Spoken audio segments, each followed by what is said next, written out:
Halo teman-teman YouTube-nya Mika, kita ketemu lagi di topik yang baru. Hari ini kita akan membahas tentang Kak Mika, gimana kalau kita punya mimpi yang besar, tapi khawatir banget sama tanggapan banyak orang bahwa kita halusinasi atau bahkan delusi. Gimana ya Kak Mika kita harus bersikap atau bertindak?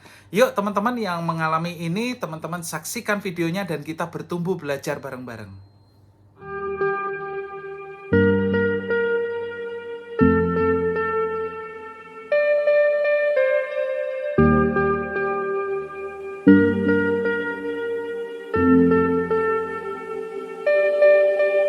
Halo teman-teman YouTube-nya Mika, kita ketemu lagi di topik yang baru ya teman-teman.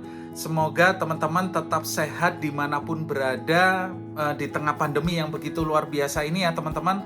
Kita tetap sehat, tetap menjaga protokol kesehatan dan jangan lupa juga jaga pikiran kita, karena dari pikiran kita bisa menjadi sehat atau sakit. Oke teman-teman, hari ini saya akan menjawab satu pertanyaan sebenarnya.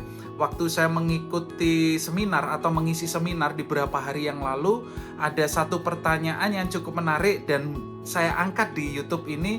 Semoga bisa menginspirasi banyak orang tentang satu pertanyaan yang menarik tentang mimpi. Bagaimana ketika kita bermimpi besar.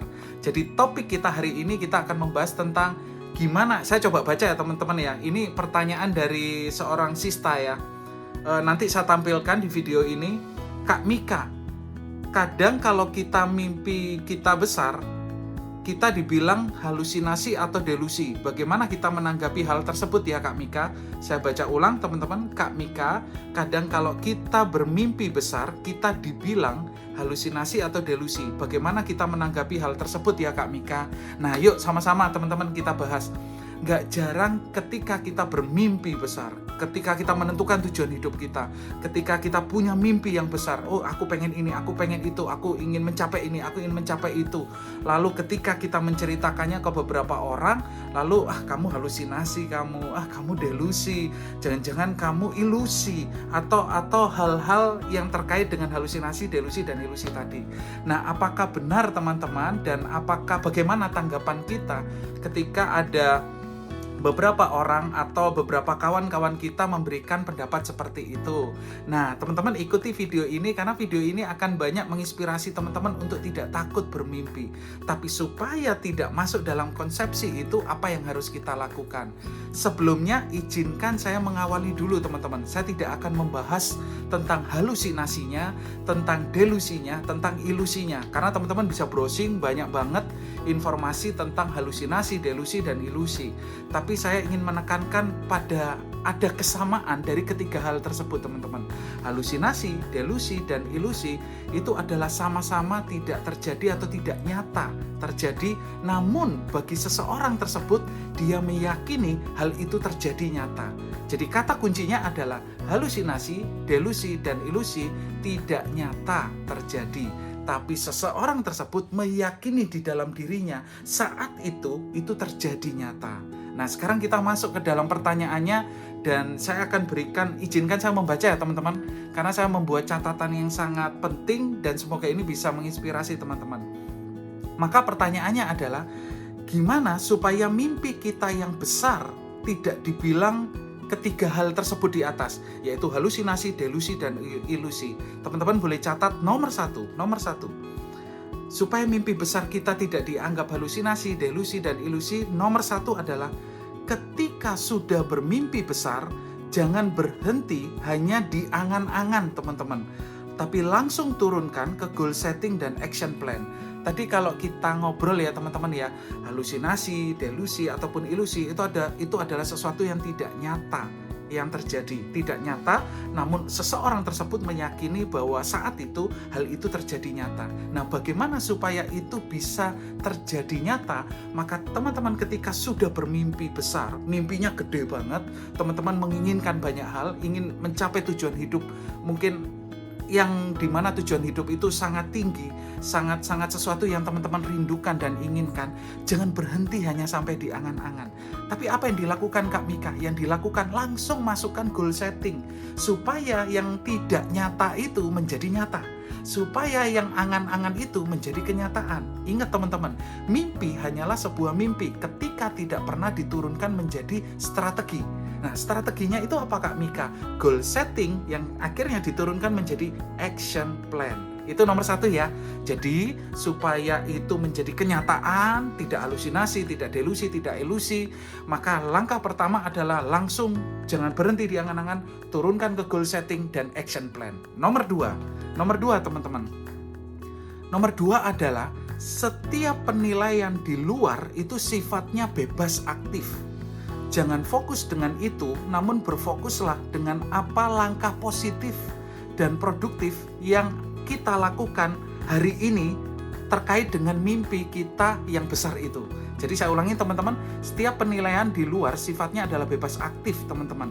Jangan fokus dengan itu, namun berfokuslah dengan apa langkah positif dan produktif yang akan kita lakukan hari ini terkait dengan mimpi besar kita atau tujuan hidup kita itu. Boleh nggak Kak Mika mendengarkan pendapat orang lain terkait dengan feedback atau terkait dengan pendapat terkait dengan mimpi besar kita atau tujuan hidup kita? Boleh teman-teman boleh mendengarkan, tapi teman-teman harus selektif. Apa kata kuncinya? Boleh mendengarkan pendapat orang lain, tapi pastikan pendapat itu positif, konstruktif, dan mengarah pada solusi terbaik mencapai tujuan hidup kita. Jadi di nomor 2 ini teman-teman, kalau kita mendengarkan pendapat banyak orang itu sifatnya bebas aktif. Mereka bisa aktif memberikan pendapat kepada kita, feedback kepada kita, menanggapi mimpi besar kita atau tujuan hidup kita. Tapi teman-teman harus kunci satu hal.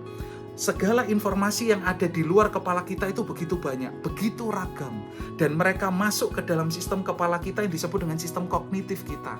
Dan kemudian kita mempersepsikan dan mengkoding apakah itu sesuatu yang positif atau sesuatu yang negatif. Nah ini kuncinya teman-teman. Supaya teman-teman tidak resah, tidak gundah gulana ketika punya mimpi besar, membuat mimpi besar, membuat rancangan tujuan hidup atau membuat blueprint, dan ketika ada yang menanggapi halusinasi atau delusi atau ilusi, teman-teman jangan fokus pada itu, tapi fokuslah pada hal yang produktif, yang positif, yang konstruktif, dan yang mengarah kepada solusi gimana teman-teman bisa sampai ke tempat tujuan hidup teman-teman. Ingat teman-teman, apa yang kita dengar maka itu akan menjadi satu refleksi di dalam pikiran kita, di dalam perasaan kita, dan kita akan menjadi apa yang kita dengar itu.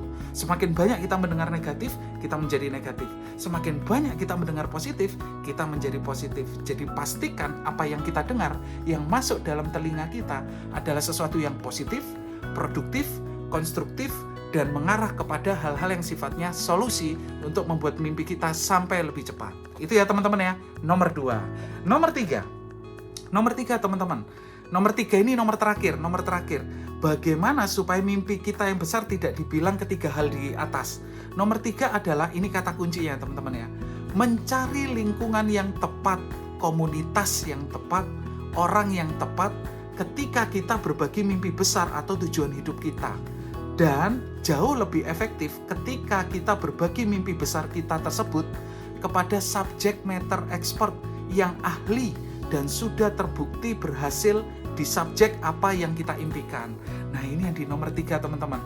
Ketika teman-teman punya mimpi yang besar, ketika teman-teman punya tujuan hidup, apapun mimpi itu, apapun tujuan hidup itu, teman-teman pastikan men-sharingkan mimpi itu atau tujuan hidup itu kepada orang yang tepat, kepada komunitas yang tepat, kepada lingkungan yang tepat, kepada orang-orang positif yang akan mendukung mimpi dan tujuan itu. Kenapa kita harus melakukan itu Kak Mika? Karena ketika kita men-sharingkan kepada orang yang tidak tepat, sesungguhnya kita sedang membunuh benih yang sedang kita miliki atau yang kita yakini untuk kita capai. Baik itu tujuan hidup, baik itu mimpi besar, kita akan membunuh benih itu teman-teman.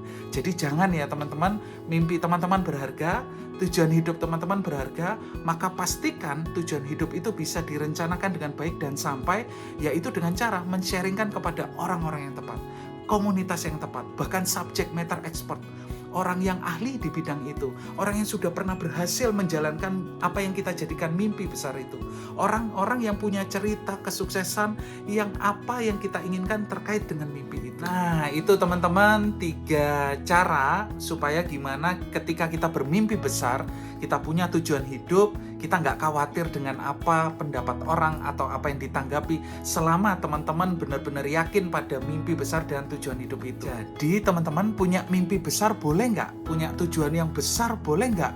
Boleh, dan akan jauh lebih efektif ketika teman-teman langsung memasukkannya kepada goal setting, kepada action plan, dan men-sharingkan kepada subject matter expert, orang-orang yang ahli di bidangnya, sehingga mereka bisa memberikan hal-hal yang produktif, hal-hal yang positif, hal-hal yang konstruktif, dan memberikan solusi-solusi yang bisa mempercepat cara-cara teman-teman untuk bisa sampai ke tujuan hidup itu.